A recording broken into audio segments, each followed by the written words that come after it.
किराएदार बेटा। उठ जा नालायक, सुबह के 8 बजने को है। तुझे एग्जाम नहीं देना क्या? थोड़ी देर और सोने दीजिए ना पापा। तू उठता या फिर मैं तेरे ऊपर पानी फेंकूं? रोज गधों की तरह सोता रहता है, पेपर की कोई टेंशन ही नहीं है। और एक हमारा समय था जब हम पेपर में फेल होने के डर से रात भर पढ़ा करते थे, सो ही नहीं पाते थे। तो क्या आप उसका बदला मुझसे लेंगे? मैं 15 मिनट बाद उठ जाऊंगा, आप प्लीज जाइए, मुझे डिस्टर्ब मत कीजिए। इतना कहकर रौनक रजाई ढककर फिर से सो जाता है। तू ऐसा नहीं मानेगा, रुक मैं अभी पानी लेकर आता हूं। बस फिर क्या था, इतना कहकर वो भागते हुए बाथरूम में जाते हैं और पानी की एक बड़ी सी बाल्टी लाकर रौनक के ऊपर फेंक देते हैं। पानी पड़ते ही रौनक झट से उठ जाता है। ये आपने क्या किया पापा? अब तो उठेगा नहीं तो यही करना पड़ेगा ना। वैसे थैंक्स डैड, आपके कारण ना अब मुझे नहाने की भी जरूरत नहीं पड़ेगी। चलिए अब आप माँ से बोलकर मेरे कपड़े निकलवा दीजिए, तब तक मैं ब्रश कर लेता हूँ। वैसे कल ना आप एक काम और करना, नहलाने के साथ साथ मुझे ब्रश भी करवा देना। ये ब्रश करने में ना मुझे बहुत आलस आता है।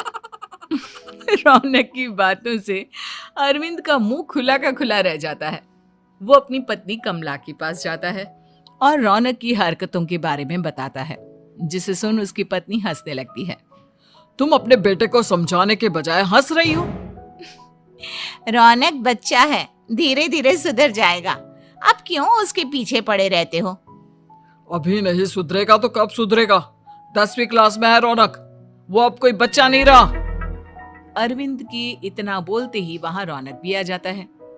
क्या डैड, मैंने आपको एक काम दिया था, वो भी नहीं हुआ आपसे। अरे क्या हुआ बेटा?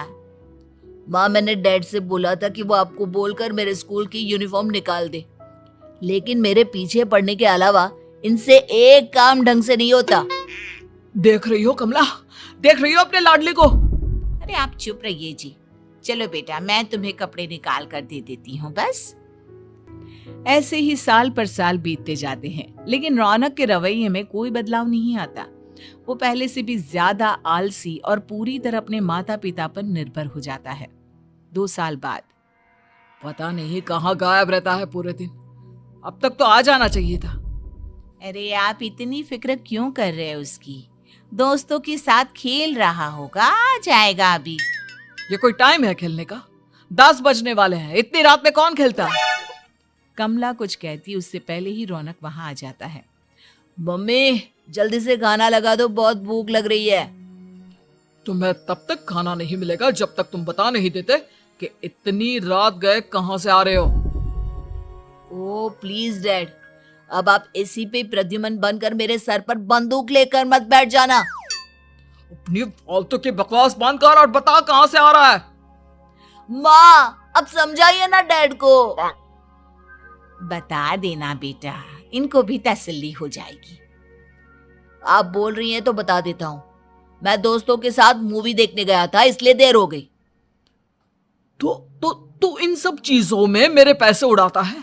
कभी 1 रुपया कमाने के बारे में सोचा है तूने? जब देखो हवा की तरह पैसे उड़ाता रहता है। माँ अब आप इन्हें चुप करा दीजिए, वरना ना मुझे गुस्सा आ जाएगा। अच्छा क्या कर लेगा? बता ना क्या कर लेगा तू? वैसे बात तो ठीक ही है, मैं कर ही क्या सकता हूँ, पैसे तो फिर भी मैं आपसे ही मांगूंगा ना। चलिए अब ये सब बात छोड़िए और मम्मी मेरे लिए खाना लगा दीजिए। अभी लगा देती हूँ बेटा। मैं बता रहा हूँ कमला, एक दिन ये ऐसे ही बिगड़ जाएगा। ओफो, आप क्यों इतना पीछे पड़े रहते हो मेरे बच्चे के? बात की बाद में देखेंगे, अभी आप शांति से उसे खाना खाने देंगे। अगले दिन डैडी मुझे 10,000 रुपए चाहिए। हाँ? अब इतने पैसे क्यों चाहिए तुझे? डैड आप बिना सवाल किए कभी पैसे नहीं दे सकते क्या? जब तक तू बताएगा नहीं तुझे पैसे भी नहीं मिलेंगे। अरे अब आप अपने बेटे को पैसे भी नहीं दे सकते? नालायक, तेरी उम्र के लोग नौकरी करते हैं और एक तू है जो नौकरी करने का नाम ही नहीं लेता कभी। आप लोगों के होते हुए भला मैं नौकरी क्यों करूं? अरे हम कब तक पैसे देंगे तुझे? तुझे भी तो अपने पैरों पर खड़ा होना होगा ना। कौन सा उधार के पैरों पर खड़ा हूं? अपने ही तो पैरों पर खड़ा हूं मैं। इसी तरह रौनक दिन प्रतिदिन लापरवाह होता जाता है। उसकी लापरवाही को देखते हुए अरविंद और कमला अपने बेटे की शादी कराने का फैसला लेते हैं और 1 महीने के अंदर अंदर ही रौनक की शादी मेघा नाम की लड़की से करा देते हैं। शादी के कुछ दिन बाद, रौनक मुझे एक अच्छी सी साड़ी चाहिए, आप ला दोगे ना? हाँ, क्यों नहीं। कितने तक की आती है साड़ी? यही करीब 5,000 तक की। तुम चिंता मत करो, मैं आज ही डैडी से पैसे मांगकर तुम्हारे लिए साड़ी ले आऊंगा। आप कब तक ऐसे ही अपने पापा से पैसे मांगते रहेंगे? कोई अच्छी सी नौकरी क्यों नहीं कर लेते आप? अरे डैड के होते हुए मुझे नौकरी करने की जरूरत ही क्या है? पर आप ऐसे कब तक उनसे पैसे मांगते रहेंगे? कुछ आपको अपने दम पर भी तो करना होगा ना। अब तुम भी बाकी लोगों की तरह मुझे ज्ञान देना शुरू मत कर देना। साड़ी चाहिए ना तुम्हें, मिल जाएगी बस। इतना कहकर रौनक अपने पिता से पैसे मांगने चला जाता है। डैडी, मुझे 5,000 रुपया चाहिए। अब 5,000 क्यों चाहिए तुझे? वो मेघा को साड़ी चाहिए थी। अरविंद आगे बिना कुछ कहे चुपचाप उसे पैसे निकाल कर दे देता है। कुछ दिन बाद, तुम्हें नहीं लगता कमला, रौनक हम पर पहले से भी ज्यादा डिपेंड हो गया है? मुझे तो अब उसके भविष्य की चिंता होने लगी है। कल को हमें कुछ हो गया तो वो क्या करेगा? काश तुमने पहले ये सोच लिया होता तो आज हमारा बेटा इतना लापरवाह नहीं होता। तब मुझे कहाँ पता था कि मेरा लाड़ प्यार उसे इतना बिगाड़ देगा कि वो इस हद तक लापरवाह बन जाएगा। कोई बात नहीं, अभी भी देर नहीं हुई। मुझे पता है उसे कैसे सुधारा जा सकता है। कैसे? अरविंद कुछ कहता उससे पहले रौनक वहां आ जाता है और पैसों के लिए हाथ फैलाने लगता है। डैड, मैं और मेघा बाहर घूमने जाना चाहते हैं। अरे वाह, ये आज सूरज कहाँ से निकला है? Dad please. अच्छा चलो अब मुद्दे की बात करो। मुझे अब 25,000 चाहिए। अब तुम्हें 1 रुपया भी नहीं मिलने वाला। अगर तुम्हें पैसों की इतनी ही जरूरत है तो कोई ढंग की नौकरी कर लो। मम्मी, आप कुछ कहिए ना डैड को। बेटा वो गलत क्या बोल रहे हैं? ये सब हम तेरे भले के लिए ही तो कर रहे हैं। मम्मा, मैंने बताया ना आपको, मुझे नहीं करनी कोई जॉब वॉब। तो ठीक है, निकल जाओ हमारे घर से। तुम्हारे जैसे लोगों के लिए मैंने ये घर खड़ा नहीं किया है। जितना ये घर आपका है ना, उतना ही मेरा भी है। मैं कहीं नहीं जाने वाला। जाना तो पड़ेगा ही तुझे, क्योंकि अब मैं तेरा कोई भी खर्चा नहीं उठाने वाला। ठीक है, मत उठाइए मेरा खर्चा, मैं अपने दम पर भी जी सकता हूँ। तो बेशर्मों की तरह अब तक यहाँ क्यों खड़ा है? अपना सामान ले और निकल जाए यहाँ से। रौनक पैर पटकते हुए वहां से चला जाता है।